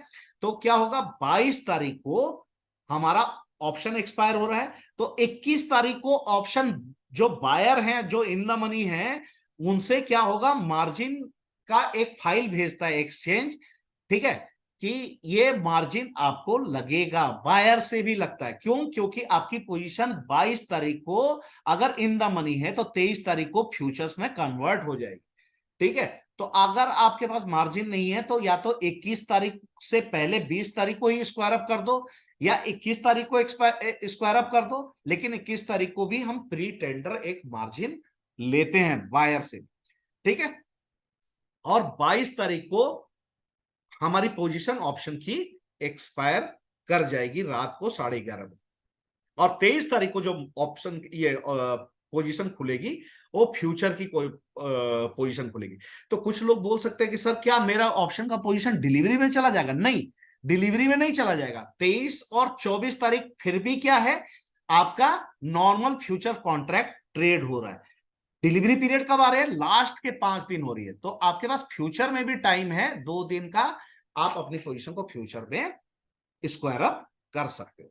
ये है हमारे ऑप्शन का डिवॉल्वमेंट। और कौन कौन से कॉन्ट्रैक्ट जो हैं ऑप्शन में डिवॉल्व होते हैं, all in the money option contract shall be exercised automatically. मतलब जितने in the money option contract हैं वो ऑटोमेटिकली एक्सरसाइज हो जाएंगे अगर आपने उसको स्क्वायर अप नहीं किया। तो एक्सरसाइज मतलब फ्यूचर में डिवॉल्व हो जाएंगे और आपको क्रेडिट मिल जाएगा। जितना से आप इन द मनी हो उतना अमाउंट का आपको क्रेडिट मिल जाएगा।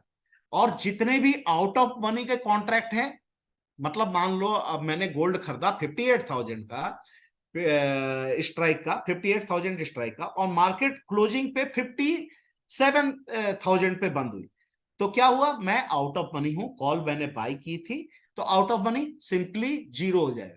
लेकिन अगर मैंने 58,000 स्ट्राइक का कॉल बाय किया और मार्केट एक्सपायरी पे 59,000 है, जिस दिन ऑप्शन की एक्सपायरी है, तो क्या होगा, मैं 1,000 रुपए से इन द मनी हूं, तो मेरे को 1,000 का क्रेडिट मिल जाएगा और मेरी अगले दिन जो बाय पोजीशन खड़ी हो जाएगी बाय फ्यूचर की, वो उसी एक भाव पे खड़ी होगी जिस भाव पे हमारा एक्सपायरी हुआ है, ठीक है। इससे आप एक और अंदाजा लगा सकते हो कि अगर आपने रिवर्स पोजीशन भी क्रिएट कर दी कि अगर कॉल बाय किया हुआ है, एक कॉल सेल कर दिया इन द मनी का, तो भी आपकी पोजीशन स्क्वायर अप हो जाएगी। दूसरा, अगर आपने फ्यूचर में रिवर्स पोजीशन खड़ी कर दी मार्केट क्लोजिंग से पहले, ठीक है, एक्सपायरी वाला दिन है ऑप्शन का और मार्केट 11:30 पे बंद होने वाला है, उससे पहले ही जस्ट आपको मालूम चल गया कि मेरी पोजीशन फ्यूचर में कन्वर्ट हो जाएगी, तो आपने उससे पहले सेल फ्यूचर का पोजीशन खड़ा कर दिया, तो भी आपकी पोजीशन 0 हो जाएगी, ठीक है। और आपको जितने प्राइस से आप इन द मनी हो उतना आपको क्रेडिट मिल जाएगा। तीसरा तरीका क्या है, जिस स्ट्राइक का मैंने कॉल बाय किया उसी स्ट्राइक का कॉल बेच के मैं इस पोजीशन से बाहर आ जाऊं। आउट ऑफ मनी 0, ठीक है, इन the money all positions will get exercised, ठीक है। ये मोटा मोटी, और ये स्नैपशॉट आप देख सकते हो, इसका फोटो भी ले सकते हो आप। तो ये हमारे gold, silver, crude, natural gas का टोटल ऑप्शन कॉन्ट्रैक्ट है। वैसे कॉपर, जिंक और निकल का भी ऑप्शन कॉन्ट्रैक्ट है, लेकिन अभी उतना लिक्विड नहीं है, तो ये मोटा मोटी मैं इस पे फोकस कर रहा हूं। तो ये जो ऑप्शन कॉन्ट्रैक्ट है आप देख सकते हो किन किन प्रोडक्ट्स में है। इसके अलावा क्रूड ऑयल और नेचुरल गैस का ऑप्शन कॉन्ट्रैक्ट ये मैंने इसमें दिखाया है आपको कि कितने के स्ट्राइक प्राइस में मिलता है, प्रॉफिट लॉस पर टिक की मूवमेंट पे कितना होता है। और इसके अलावा प्रॉफिट लॉस तो एक बात समझ में आती है, इसमें काम अच्छा खासा भी है। और आप अगर मान लो अपने मार्जिन को, मान लो फ्यूचर में मार्जिन मेरे को तेजी लग रहा है, फ्यूचर क्रूड ऑयल का फ्यूचर कॉन्ट्रैक्ट या गोल्ड फ्यूचर मेरे को तेज लग रहा है, ठीक है, तो आप क्या कर सकते हो, मतलब as a hedging tool put buy करके आप अपना जो मार्जिन है उसको रिड्यूस भी कर सकते हो। और आपको हेजिंग का एक बेनिफिट मिल रहा है कि bye way of reduction in margin requirement. दूसरा क्या है कि आपको एक अपना रिस्क जो है डाउन साइड का उससे भी प्रोटेक्शन मिल रहा है। ठीक है, ऑप्शंस में काफी सारे पैरामीटर्स हैं जिसके चलते ऑप्शन के प्राइस जो हैं वो उसमें काफी उतार चढ़ाव आता है। इसमें मोटा मोटी जो 5 फैक्टर्स है, जैसे कि प्राइस ऑफ अंडरलाइंग एसेट, माने अंडरलाइंग में प्राइस में जो चेंज आता है उसके चलते जो ऑप्शन का प्रीमियम चेंज होता है, इसको हम लोग ऑप्शन ग्रीक्स की भाषा में डेल्टा बोलते हैं। ठीक है, कि भाई प्राइस के जो फ्यूचर प्राइस है वो उसमें चेंजेस के चलते ऑप्शन के प्रीमियम में जो चेंज आया उसको हम लोग क्या बोलते हैं, डेल्टा। कि भाई ऑप्शन फ्यूचर का प्राइस 1 रुपए से मूवमेंट हुआ तो 50 पैसे से मूव कर गया ऑप्शन का प्राइस। ठीक है, तो ये जो है पहला मूवमेंट फ्यूचर प्राइस के बेसिस पे। दूसरा मूवमेंट, ठीक है, वोलेटिलिटी। अगर 1% वोलेटिलिटी बढ़ती है या 1% से वोलेटिलिटी गिरती है, ठीक है, उसके चलते ऑप्शन के प्राइस में जो चेंजेस आता है उसको हम लोग क्या बोलते हैं, ऑप्शन ग्रीक्स की भाषा में वेगा। और तीसरा जो चीज है इंपॉर्टेंट फैक्टर, वो है टाइम टू एक्सपायरेशन। कितना टाइम बचा हुआ है ऑप्शन की एक्सपायरी में, जितना टाइम बचा होगा उसमें उतना ही टाइम वैल्यू ज्यादा होगा। ऑप्शन में दो वैल्यू होती है। अगर मैं बात करूं गोल्ड की, मैं गोल्ड के ऑप्शन है 58,000 मान लो, अभी करंट प्राइस चल रहा है 58,000 का। अगर मैं ऑप्शन का प्राइस मान लो 57,000 का, ऑप्शन का स्ट्राइक का कॉल का प्राइस मैं लूं, तो मोटा मोटी जो इसकी इंट्रिंसिक वैल्यू होगी 58,000 माइनस 57,000, 1,000 रुपीज होगी। और मान लो 1 महीना बाकी है ऑप्शन की एक्सपायरी में, तो क्या होगा कि 1 महीना बाकी है तो ऑप्शन में जो 1,000 वैल्यू से कुछ ज्यादा वैल्यू उसकी ऑप्शन का प्रीमियम का रहेगा। क्यों, वो जो एक्स्ट्रा वैल्यू है वो क्या होता है, कितना टाइम बचा हुआ है। ठीक है, उतने टाइम का मोटा मोटी आप ये मान लो इंटरेस्ट होता है कि उतना टाइम बचा हुआ है, उसके इन द मनी आने की प्रोबेबिलिटी कितनी है, वो ऑप्शन का वॉलेटिलिटी डिसाइड करता है। ठीक है, तो ये जो टाइम बचा हुआ है उसमें दो कंपोनेंट है टाइम में। पहला क्या होता है, इंट्रिंसिक वैल्यू, दूसरा होता है टाइम वैल्यू। तो ये टाइम वैल्यू को मतलब जितना कम समय बचा होगा टाइम वैल्यू उतना ही प्रीमियम में कम होगा, और जितना टाइम ज्यादा बचा होगा एक्सपायरी का उसमें टाइम वैल्यू का कंपोनेंट प्रीमियम में ज्यादा होगा। ठीक है, इंटरेस्ट रेट का बहुत ज्यादा इंपैक्ट नहीं पड़ता, तो मैं उसको अभी डिस्कस नहीं करता। ठीक, तो अब जैसे कुछ सिनारियोज की बात करता हूं। कुछ सिनारियो में जैसे मैंने अभी बोला प्रोटेक्टिव पुट, इसमें क्या है कि मेरा मार्केट का आउटलुक क्या है, कॉशियसली बुलिश। ठीक है, तो ये टोटली आपके मार्केट के असेसमेंट पे डिपेंड करेगा आपको कि आप किस तरफ से पोजीशन लेते हो। कि भाई आपको लगता है कि मार्केट में तेजी है, ठीक है, लेकिन डाउनसाइड को प्रोटेक्ट करने के लिए मैं क्या करूं, तो आप क्या कर सकते हो, सिंपली एक फ्यूचर कॉन्ट्रैक्ट आपने बाय किया हुआ था, आप उसका पुट बाय कर सकते हो। उससे क्या हो जाएगा कि डाउनसाइड का प्रोटेक्शन, जहां पर मेरा स्टॉप लॉस है मैंने वहां का पुट बाय कर लिया, तो डाउनसाइड का प्रोटेक्शन मेरे को मिल गया, और अपसाइड में मेरे को फ्यूचर्स पैसा दे रहा होगा। और इससे क्या होता है, मार्जिन की रिक्वायरमेंट भी थोड़ी कम हो जाती है। इसके अलावा अगर मैं बात करूं कि मेरे को लग रहा है बहुत ज्यादा मार्केट में तेजी नहीं है, मेरे पास गोल्ड है, तो कुछ लोग क्या करते हैं, उसका कॉल सेल करते रहते हैं। उससे क्या होता है कि मतलब अगर मान लो तेजी आई तो मेरे पास तो अंडरलाइंग तो है ही, मैं उसको सेल कर सकता हूं। दूसरा क्या है, अगर तेजी नहीं आई, मेरा व्यू करेक्ट हुआ, तो क्या हुआ कि मेरे जो अंडरलाइंग गोल्ड की वैल्यू है वो कम होती जाती है by way of collecting premiums. ठीक है, तो ये भी बहुत लोग काम करते हैं इस टाइप से। दूसरा है कि अगर मेरे को लग रहा है कि बहुत लार्ज मूव आ सकती है दोनों डायरेक्शन में, मतलब किसी भी डायरेक्शन में लार्ज मूव आ सकती है, तो मैं क्या करता हूं, एक मतलब तरीका है स्ट्रेडल बाय करने की। स्ट्रेडल मैंने बाय किया, एट द मनी का कॉल, एट द मनी का पुट मैंने बाय कर लिया। ठीक है, इससे क्या होगा कि अगर मान लो तेजी किसी भी डायरेक्शन में आई, ऊपर की तरफ या नीचे की तरफ, तो ऊपर की तरफ कॉल पैसा दे रहा होगा या नीचे की तरफ पुट पैसा दे रहा होगा। अगर मेरे को लगता है कि प्रीमियम बहुत ज्यादा हो गया है, उस टाइम पे तेजी आई, बहुत ज्यादा प्रीमियम हो गया है, ठीक है, तो मैं क्या कर सकता हूं, हल्का सा इसकी टिप को फ्लैट करके मैं आउट ऑफ मनी का कॉल और आउट ऑफ मनी का पुट बाय कर सकता हूं। ठीक है, इससे क्या होगा कि मेरे को तेजी मेरे को तो एक्सपेक्टेड है कि तेजी बहुत आने की संभावना है, तो आउट ऑफ मनी वाला भी इन द मनी में कन्वर्ट हो जाएगा। और भले ही मैं प्रीमियम अभी कम खा लूं, लेकिन ये मैंने कहा कम देना पड़े, मेरे को अभी प्रीमियम कम देना पड़ेगा, जितना कि मेरे को स्ट्रेडल में पैसा देना पड़ रहा था उससे कम प्रीमियम देके मेरा यहाँ पर काम चल जाएगा। और अगर मेरे थिंकिंग के हिसाब से, मेरे सिनारियो प्लानिंग के हिसाब से अगर मेरा जो स्ट्रेटेजी है वो सही बैठता है, तो क्या होगा, मेरे को पैसा या तो कॉल में आ रहा होगा या पुट में होगा, मेरा आउट ऑफ मनी का कॉल या आउट ऑफ मनी का put, it will be converted into in the money call और इन द मनी पुट, और मेरे को पैसा आ रहा होगा। सिमिलरली अगर मेरे को लग रहा है मार्केट न्यूट्रल है, तो कुछ लोग क्या करते हैं, इसमें बहुत बड़ा मार्केट सेगमेंट इसको यूज करता है, इसको बोलते हैं शॉर्ट स्ट्रेडल। शॉर्ट स्ट्रेडल, इसमें क्या होता है कि एट द मनी का कॉल और एट द मनी का पुट दोनों मैंने बेच दिया, लेकिन इसमें रिमेंबर एक चीज की भाई साहब, इस स्ट्रेटेजी में थोड़ी भी फ्लक्चुएशन जब आती है, तो जितना प्रीमियम रिसीव किया है उसके अलावा अगर थोड़ी सी और वॉलेटिलिटी आ गई तो आपको लॉस लगने की संभावना बढ़ जाती है।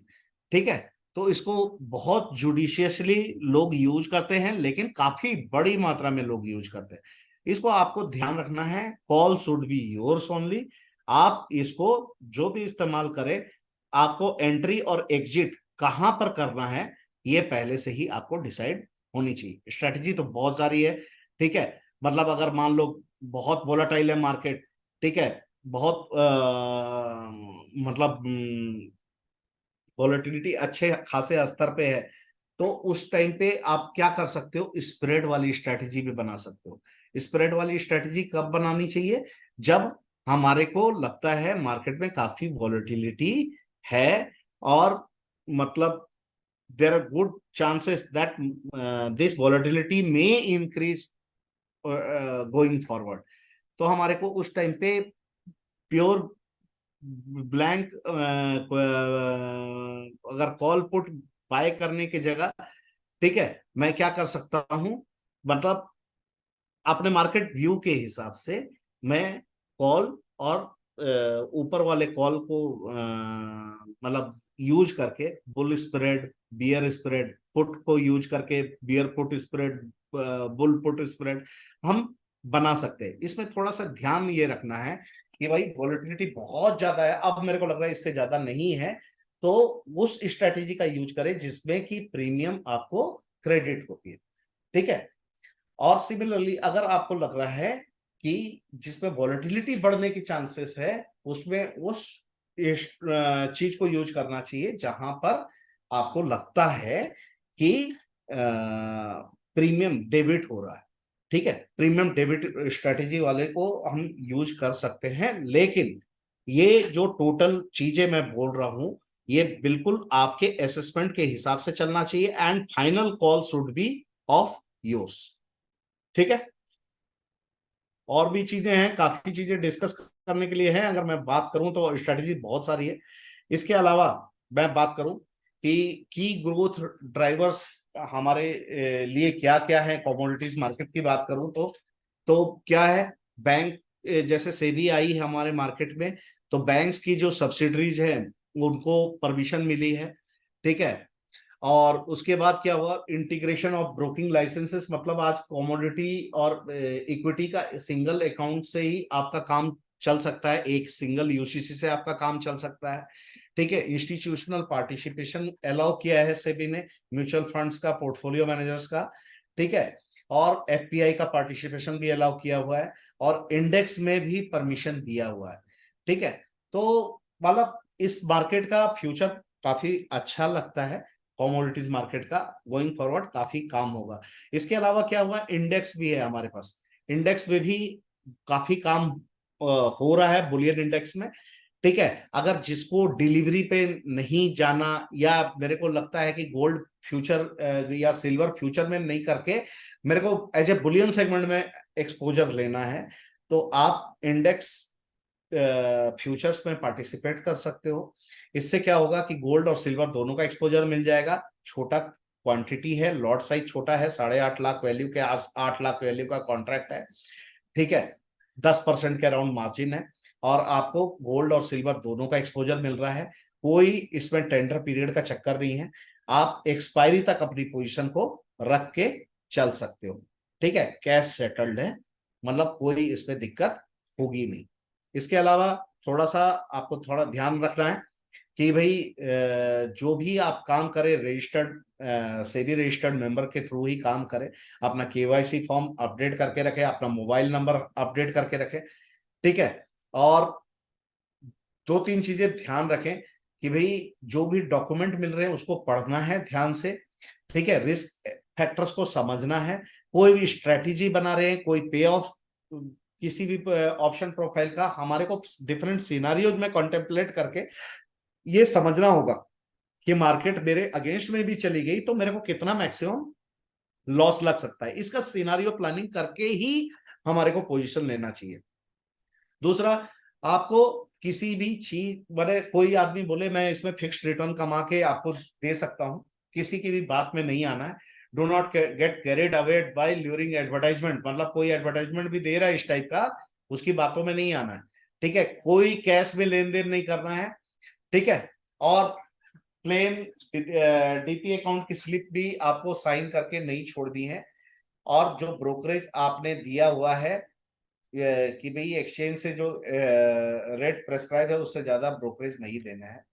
और सबसे बढ़िया बात, हु इज रिस्पॉन्सिबल इन्वेस्टर। ठीक है। तो उसके लिए थोड़ा सा ये फैक्टर्स ध्यान में रख ले, tracks the person who tracks the physical market, tracks the economy, knows his financial limit and risk profile. Risk profile से बोले तो दो तरह के कैपिटल होते हैं।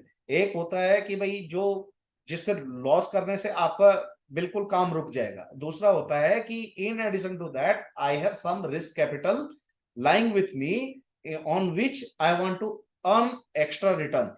तो उस रिस्क कैपिटल को ही लगाने की कोशिश करें, ना कि पूरे अपने जमा पूंजी को इसमें लगाने की कोशिश करें। तो अपना रिस्क प्रोफाइल का असेसमेंट जरूर कर लेना चाहिए इस मार्केट में। और बेट नहीं लेना चाहिए, मतलब प्योर की कोई बोल दिया किसी की बात में आके हमने ले लिया बेट, उस टाइप से बिल्कुल ध्यान लेना चाहिए। और दूसरा है कि भाई अगर कोई ट्रेड में लॉस भी हो रहा है तो उसको क्या है कि कभी भी, मतलब ये नहीं कि इसी मार्केट से कमा के जाऊंगा, यही कर लूंगा, आज ही निकाल के जाऊंगा, ये टाइप का फिलोसफी पे नहीं पढ़ना है। ये थोड़ा ध्यान रखना है। ठीक है। ये हम लोग एडवर्टाइजमेंट रेगुलरली पब्लिश करते हैं न्यूज़पेपर में और अदर मीडियाज में। ठीक है। तो इसको पूरा ध्यान से देखिए और समझिए। हमारे ये इन्वेस्टर ग्रीवेंस के सेंटर हैं, डिफरेंट डिफरेंट सेंटर्स हैं, जहां पर आपका कोई अगर ग्रीवेंस है अगेंस्ट ब्रोकर तो आप कंप्लेंट फाइल भी कर सकते हो। ठीक। तो इसी के साथ I will end my presentation here. अगर if you have any query regarding this session तो please you can ask the questions. Sir ji, try to close this in next. ठीक है सर, मैंने क्लोज कर दिया है वैसे। आपका कोई क्वेश्चन है तो आप पूछ सकते हो सर।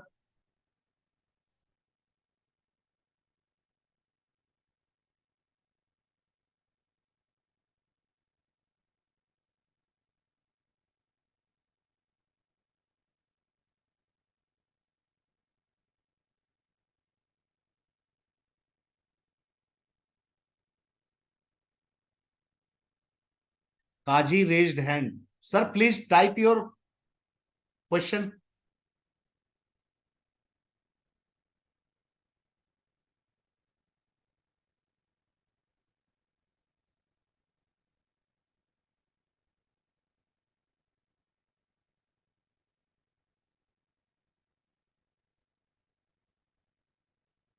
सुबीर जी, ये इन लोगों ने मतलब चैट बॉक्स डिसेबल कर रखा है मेरे हिसाब से। क्वेश्चन पूछने के लिए कोई क्वेश्चन टाइप करना चाहे तो टाइप भी कर सकता है।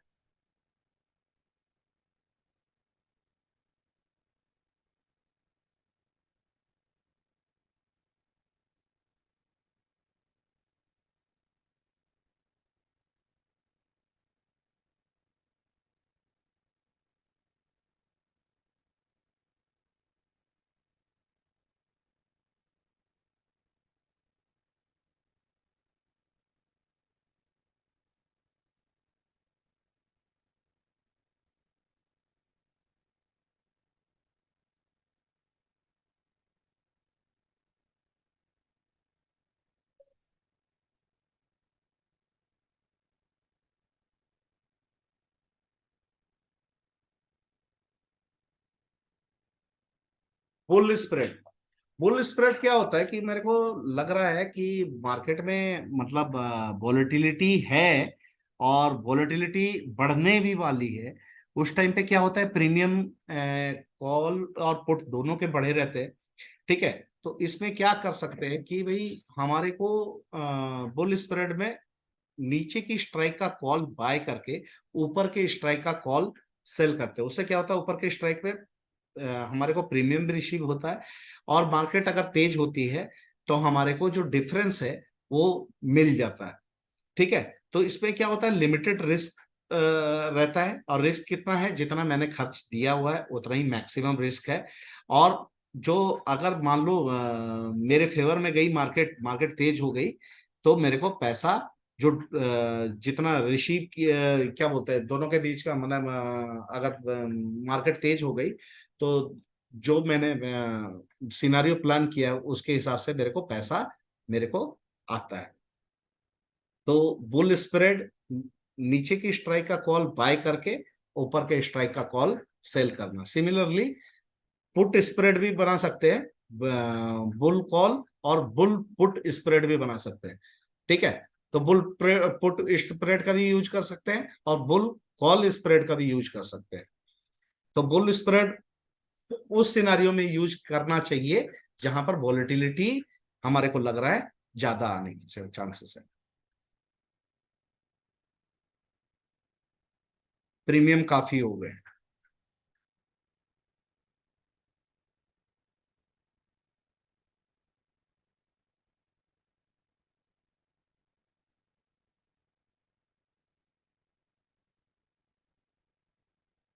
Can we get recording of this meeting and please explain about rolling up? Rolling up तो मैंने नहीं बोला sir. I also don't know what is rolling up. Can you explain further, क्या है ये?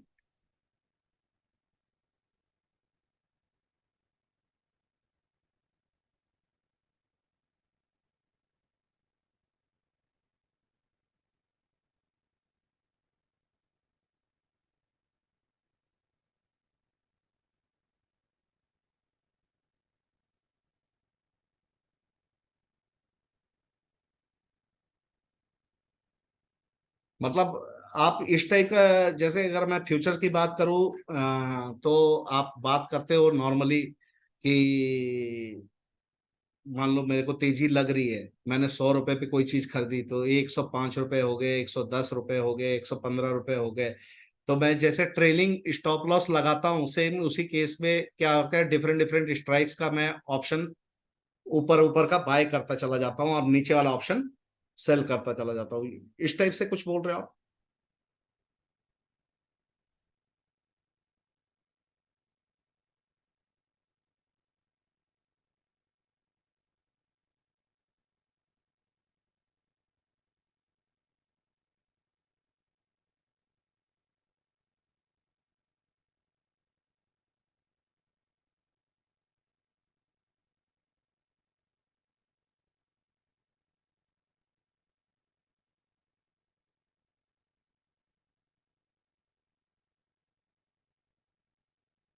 Please share a revenue model in gold, silver, crude with margin required for our AP.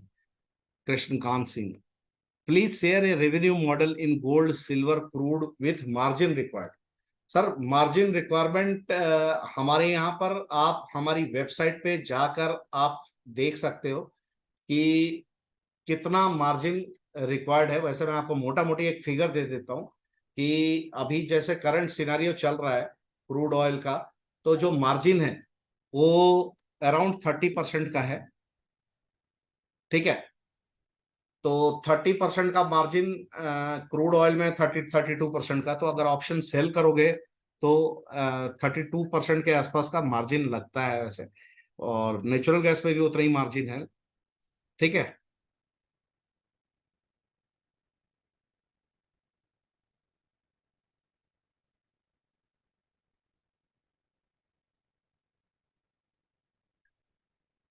Sir, मैंने एक चीज बताया कि अगर मान लो ऑप्शन आपका देर is a good volatility and you are expecting that volatility can go up also, तो during that scenario instead of plain vanilla buying option contract you can utilize spread contracts, ये मैंने बोला है।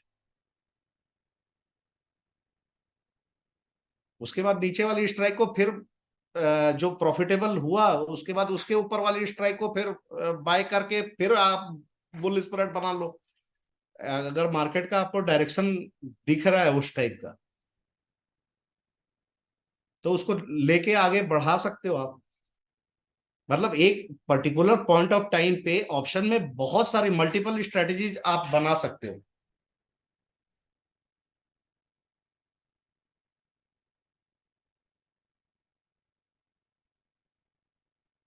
Can you send margin details? आपको कुछ नहीं करना है सर, हमारे जो एमसीएक्स इंडिया की साइट है वहां पर आप जाके डेली मार्जिन की फाइल आप देख सकते हो। उसको आपका लगभग टेंटेटिव आइडिया मिल जाएगा कि ऑप्शन में लगभग सेलिंग साइड पे फ्यूचर के बराबर का मार्जिन लगता है।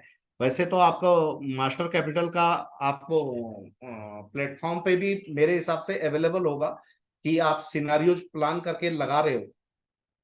ठीक है, कि इस केस में कितना मार्जिन लगेगा, और ये अगर मैंने बटरफ्लाई बनाया तो कितना मार्जिन लगेगा, बुल स्प्रेड बनाया तो कितना मार्जिन लगेगा। ये आप मोटा मोटी आपको पता चल जाएगा आपके प्लेटफॉर्म पे भी। अगर नहीं पता चल पाता तो आपको मैं सिर्फ इतना बताना चाहता हूँ, हमारे mcxindia.com पे जाइए। वहां पर डेली मार्जिन, आपको मार्केट ऑपरेशन में जाना है, मार्केट ऑपरेशन में डेली मार्जिन में जाके आप देख लीजिए। लगभग फ्यूचर्स में जो मार्जिन लगता है उतना ही ऑप्शन सेलिंग पे मार्जिन लगता है, और बाइंग के केस में तो प्रीमियम जो दिख रहा है उससे मल्टीपल जो आपका कॉन्ट्रैक्ट वैल्यू है उसको मल्टीप्लाई कर दीजिए, उतना का मार्जिन ट्रेड होता है।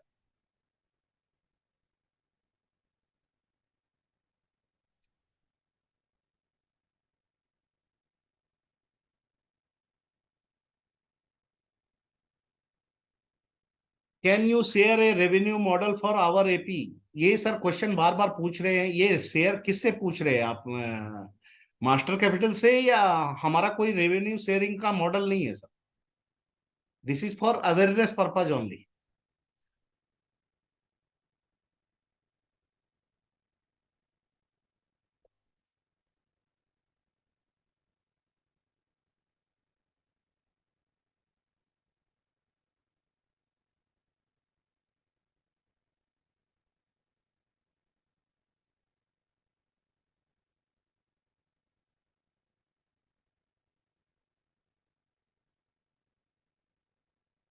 सुमित जी, लग रहा है और कोई क्वेश्चन है नहीं।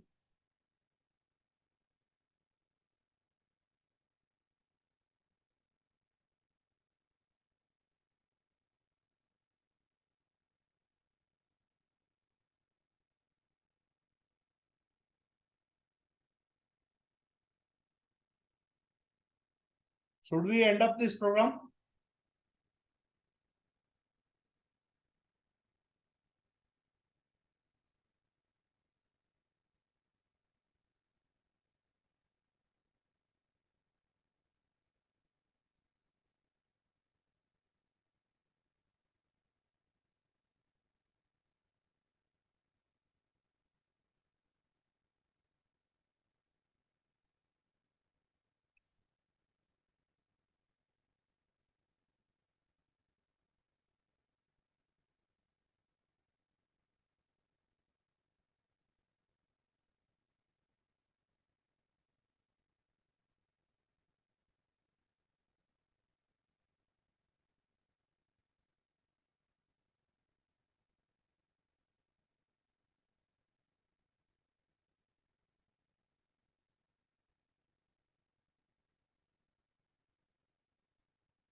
Thank you all for attending this session.